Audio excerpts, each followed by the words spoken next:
اللہ الرحمن الرحیم۔ السلام علیکم ورحمۃ اللہ وبرکاتہ۔ کیسے ہیں آپ لوگ؟ امید کرتے ہیں آپ لوگ خیریت ہوں گے۔ آج ہم پڑھیں گے الفقہ المیسر میں سے وضو کا حکم۔ تو چلیے ہم سبق پر نظر ڈالتے ہیں۔ حکم الوضوء، وضو کا حکم۔ قال اللہ تعالی یا ایھا الذین آمنوا اذا قمتم الی الصلاۃ فاغسلوا وجوہکم وایدیکم الی المرافق وامسحوا برؤوسکم وارجلکم الی الکعبین۔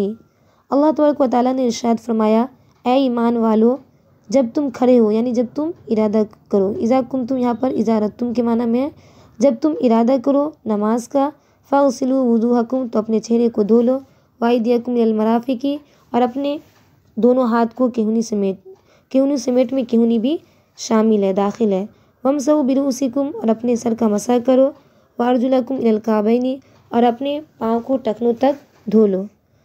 ان کے بعد کہہ رہے ہیں وقال نبی صلی اللہ علیہ وسلم، اللہ کے رسول صلی اللہ علیہ وسلم نے ارشاد فرمایا، لا يقبل اللہ صلاة احدکم اذا احدث حتی یتوضا، کہ اللہ تبارک و تعالیٰ قبول نہیں کرتے صلاۃ احدکم، تم میں سے کسی ایک کی نماز کو جب حدث لاحق ہو، اذا احدث جب حدث لاحق ہو، یہاں تک کہ وضو کر لے۔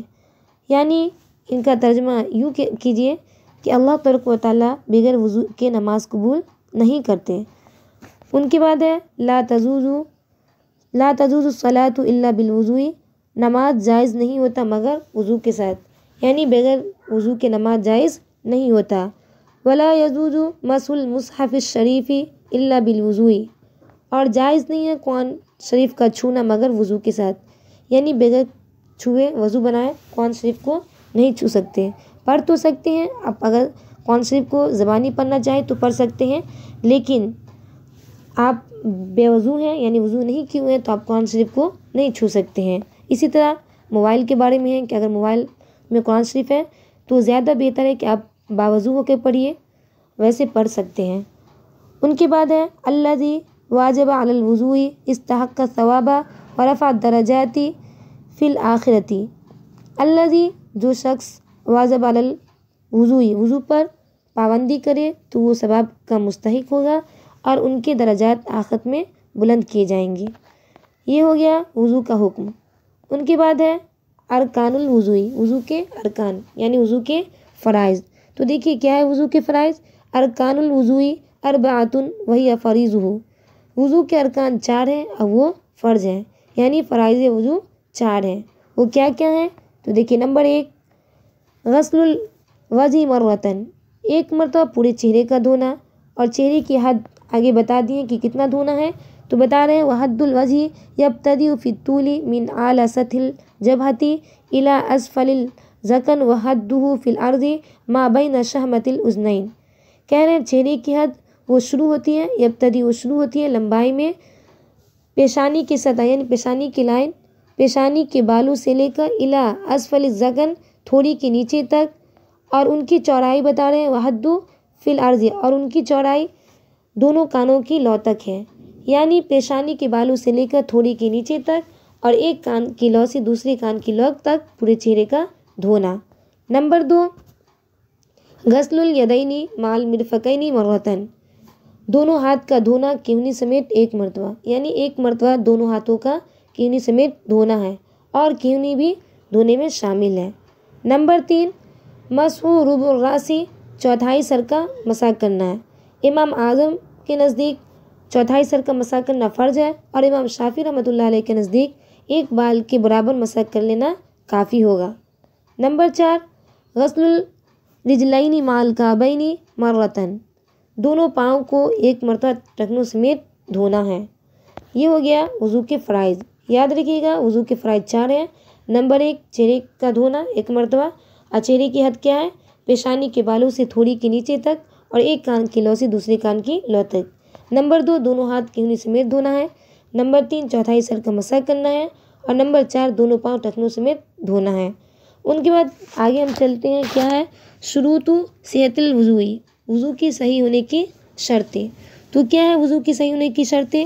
تو کہہ رہے ہیں لا یصح الوضوء الا اذا اجتمعت ثلاثۃ شروط، کہہ رہے ہیں وضو صحیح نہیں ہوتا ہے مگر جب یہ 3 شرط پائی جائے، یعنی ان 3 شرط کو پائے جانے پر ہی وضو صحیح ہوگا۔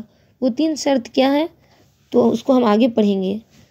تو پہلے دیکھیے کیا ہے، قضا لا تحصل الفائدۃ المطلوبۃ من الوضوء الا باستیفاء هذه الشروط، کہہ رہے ہیں اسی طرح وضو کا مطلوبہ فائدہ حاصل نہیں ہوتا ہے، مطلوبہ مقصود حاصل نہیں ہوتا ہے مگر ان شرطوں کو پائے جانے کی وجہ سے، یعنی ان شرطوں کو پائے جانے کی وجہ سے ہی وضو کا مطلوبہ فائدہ حاصل ہوتا ہے۔ وہ 3 شرط کیا ہے؟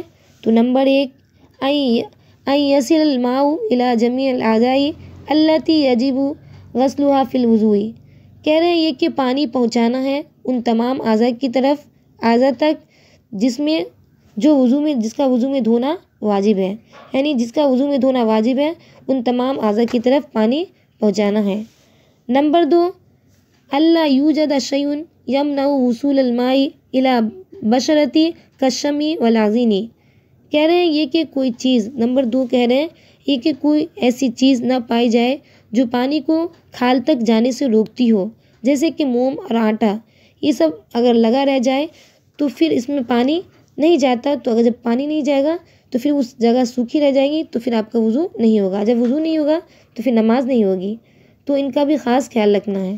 نمبر 3 اللہ یوجد شیء من الاشیاء التي تبطل الوضوء، کہہ رہے ہیں یہ کہ نہ پائی جائے، کوئی ایسی چیز نہ پائی جائے جو وضو کو توڑنے والی ہو، یعنی چیزوں میں سے کوئی ایسی چیز نہ پائی جائے جو وضو کو توڑنے والی ہو، جیسے ریح وغیرہ کا خارج ہو جانا، یہ سب وضو کو توڑنے والی، یہ سب چیزیں نہ پائی جائے۔ پھر کہہ رہے ہیں فَإِنْ حَصَلَ شَيْءٌ مِّنَ الْأَشْيَاءِ الَّتِي تُبْطِلُ الْوُضُوءَ حَالُ التَّوَضُّءِ لَمْ يَصِحُ الْوُضُوء، کہہ رہے ہیں پس اگر کوئی چیزوں میں سے کوئی چیز وضو کو توڑنے والی پائی جائے تو وضو صحیح نہیں ہوگا، لم یصح الوضوء، وضو صحیح نہیں ہوگا۔ اگر کوئی چیز وضو کو توڑنے والی پائی جائے جیسے ہوا وغیرہ کا خارج ہونا یا اس کے علاوہ پیشاب وغیرہ کا ہو جانا، تو یہ سب وضو کو توڑنے والی ہے، تو کہہ رہے ہیں وہ پھر وضو صحیح نہیں ہوگا۔ ان کے بعد ہے شروط وضوء، وضو کی صحیح ہونے کی شرطیں، تو کیا ہے؟ تو نمبر 1 سب سے پہلے تو یہ دیکھیے لا یجب الوضوء الا علی الذی تجتمع فی الشروط الآتیہ، وضو واجب نہیں ہوتا ہے مگر اس شخص پر جس میں یہ آنے والی شرطیں جمع ہوں، یہ آنے والی شرطیں پائی جائیں، یعنی جس شخص کے اندر یہ شرطیں پائی جائیں گی اس پر وضو واجب ہوگا۔ نمبر 1 البلوغ، بالغ ہونا، فلا یجب الوضوء علی الصبی، بچے پر وضو واجب نہیں ہے۔ نمبر 2 العقل، عقل مند ہونا، کہہ رہے ہیں عقل مند کا ہونا بھی ضروری ہے، فلا یجب الوضوء علی المجنون، پاگل پر وضو واجب نہیں ہے۔ ان کے بعد نمبر 3 الاسلام، مسلمان کا ہونا، فلا یجب الوضوء علی الکافر، کافر پر وضو واجب نہیں ہے۔ نمبر 4 القدرۃ علی الاستعمال الماء الذی، پھر آگے کہہ رہے ہیں کہ القدرۃ علی استعمال الماء الذی یکفی لجمیع الاعضاء، قادر ہونا پانی کے استعمال پر جتنا وضو کے اعضاء کے لیے، جتنا تمام اعضاء کے لیے کافی ہے، یعنی اتنا پانی پر قادر ہونا جس سے تمام اعضاء جتنا فرض قرار دیا گیا وہ دھل سکے، تو کہہ رہے قادر ہونا پانی کے استعمال پر جو کافی ہو تمام اعضاء کے لیے۔ فَإِن لَمْ يَقْدِرْ عَلَى اسْتِعْمَالِ الْمَاءِ لَمْ يَجِبُ وضوء علیہ، کہہ رہے پس اگر قادر نہ ہو پانی کے استعمال پر تو اس پر وضو واجب نہیں ہوگا، اگر پانی کے استعمال پر قادر نہیں ہے تو پھر اس پہ وضو واجب نہیں ہوگا۔ کذا اذا کان قادرا علی استعمال الماء ولكن لم يكن الماء کافیا لجمیع الاعضاء لا یجب الوضوء علیہ، اسی طرح جب ہو قادر پانی کے استعمال پر لیکن نہ ہو کافی، پانی کافی نہ ہو تمام اعضاء کے لیے تو وضو واجب اس پر نہیں ہوگا۔ کہہ رہے ہیں کہ اگر اسی طرح اذا کان، جب ہو قادر پانی کے استعمال پر لیکن پانی کافی نہ ہو تمام اعضاء کے لیے تو اس پہ بھی وضو واجب نہیں ہوگا۔ پھر کہہ رہے ہیں آگے وجود الحدث الاصغر، حدث اصغر کا پایا جانا، حدث اکبر پہ تو غسل واجب ہو جائے گا لیکن حدث اصغر کا پایا جانا جیسے ری وغیرہ کا خارج ہونا تو اس پہ بھی وضو واجب ہو جائے گا۔ پھر کہہ رہے ہیں فلا یجب الوضوء علی من ہوا متوضی، وضو واجب نہیں ہے باوضو شخص پر، یعنی جو پہلے سے باوضو ہے اس پر وضو واجب نہیں ہے۔ نمبر 6 خلوہ من الحدث الاکبر، حدث اکبر سے خالی ہونا، یعنی اس پر غسل واجب نہ ہو. اگر غسل واجب ہوگا تو پھر اس پہ وضو واجب نہیں ہوگا، پہلے اس کو غسل کرنا پڑے گا پھر جا کے وضو.